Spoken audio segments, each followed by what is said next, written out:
नमस्कार, मैं रजनीकांत चुनावी चौपाल में आपका बहुत बहुत स्वागत है।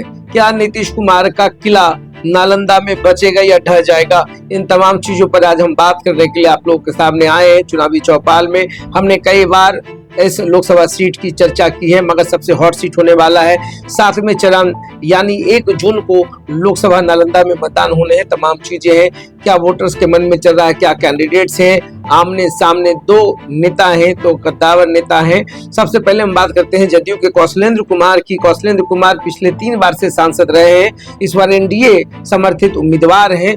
काफी उम्मीद है चौथी बार भी वो जीत के लिए आश्वस्त हैं, क्योंकि उनको लगता है कि नीतीश कुमार और पीएम मोदी ने जितने भी कार्य किए हैं जनता उनको वोट जरूर करेगी। रेलवे की जो उपलब्धियां वो गिनाने से नहीं थक रहे हैं। उनका कहना है कि प्रधानमंत्री सड़क योजना के तहत सड़कें बनी है, गांव तक सड़कें चकाचक है, हर कुछ है।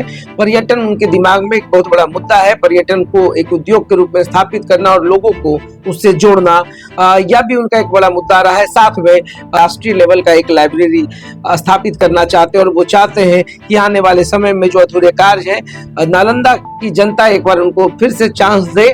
तमाम चीजों पर बात हुई है। सामने है माले के डॉक्टर संदीप सौरभ, जेएनयू से पढ़ाई किए हैं। काफी यूनिक उनका जो वर्क कल्चर है, जो चुनावी कैंपेन है वो देखने को मिल रहा है।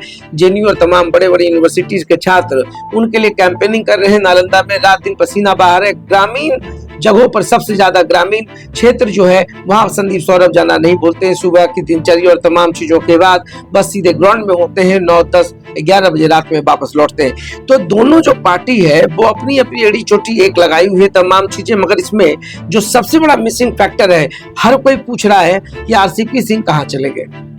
बीजेपी के बड़े नेता, पूर्व केंद्रीय मंत्री रह चुके इस्पात मंत्री, जब जदयू और बीजेपी अलग थी तो वो लगातार नीतीश कुमार पर हमलावर भी थे। अचानक दोनों का गठबंधन हो जाता है, बीजेपी जदयू एक हो जाती है और उसके बाद आरसीपी पूरे पिक्चर से गायब होते हुए दिख रहे हैं। कोई सक्रियता नहीं है, ना वो कैंडिडेट के लिए कैंपेनिंग कर रहे हैं, ना बीजेपी के फोरम से भी आकर लोगों से अपील कर रहे हैं। तो इस बीच में एक और आईएएस की एंट्री हुई है। नीतीश कुमार के सलाहकार हैं, पूर्व आईएएस रह चुके हैं मनीष वर्मा।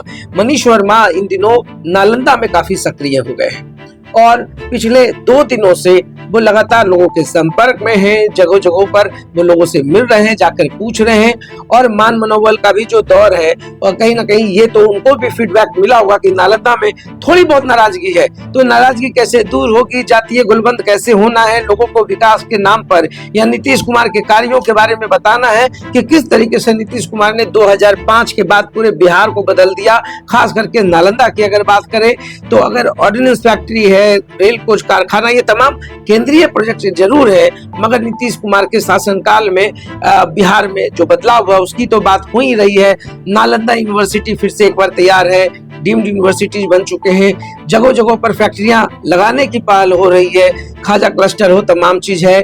खेल स्पोर्ट्स एकेडमी की बात हो रही है, पुलिस एकेडमी की बात हो रही है, सीआरपीएफ कैंप है। और इधर जदयू के जो उम्मीदवार हैं उन्होंने स्पष्ट रूप से कहा है कि अंतर्राष्ट्रीय हवाई अड्डा के लिए वो जरूर पहल करेंगे चौथी बार, और उनकी कोशिश होगी कि जल्द से जल्द राजगीर में अंतर्राष्ट्रीय हवाई अड्डा बन जाए।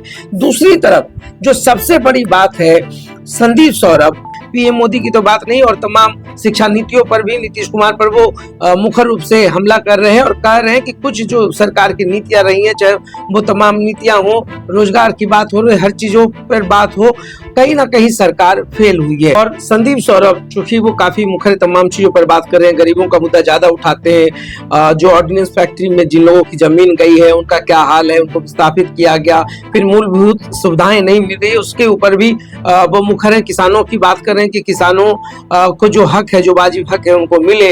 साथ साथ जिन लोगों की जमीन पर नालंदा विश्वविद्यालय की स्थापना हुई है, वो उन किसान के बच्चों को सस्ते दर पे वहां एजुकेशन मिले, इसकी वो पहल कर रहे हैं। और कभी कभी जो कंट्रास्ट देखने को मिल रहा है, चुनाव में जो प्रचार प्रसार है उसमें दोनों लोग काफी एग्रेसिव होकर काम कर रहे हैं। और नीतीश कुमार का रोड शो है 27 और 28 को नालंदा में, तो हर चीज को बांटने की कोशिश की जा रही है। और जहां तक देखा जा रहा है कि नीतीश कुमार के नाम पर, नरेंद्र मोदी के नाम पर जो भी थोड़ी बहुत नाराजगी है लोगों की, वो भी दूर हो जाएगी। और बिहार में इधर राजद का जो इंटैक्ट वोट बैंक है, और जो कांग्रेस का वोट बैंक है, माले का अपना एक जनाधार है, इन सबको मिलाकर अगर देखा जाए तो आसान तो कुछ भी नहीं है, कुछ कहना बड़ा मुश्किल है। मगर हाँ, फिलहाल जो है एनडीए का पल्ला थोड़ा सा भारी दिख रहा है, मगर 4 जून को ही पता चलेगा किसका क्या पल्ला होगा। 1 जून की वोटिंग से सब कुछ स्पष्ट हो पाएगा।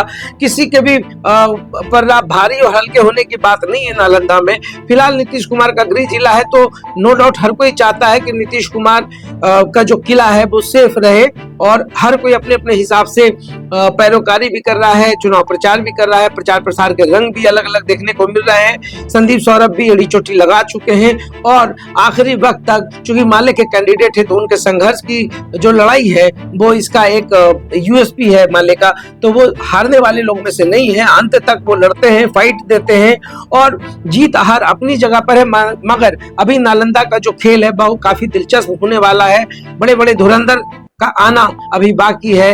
रोड शो से क्या फर्क पड़ेगा, नीतीश कुमार क्या कुछ नया रंग दिखा पाएंगे, जदयू से कौशलेंद्र कुमार को कितना फायदा मिलेगा, खुद उनकी छवि का कितना फायदा होगा, चौथी बार वो चुनकर जाते हैं या नहीं जाते हैं, इन तमाम विषयों पर हम फिर से बात करेंगे। तो देखते रहिए साथ। बहुत बहुत धन्यवाद।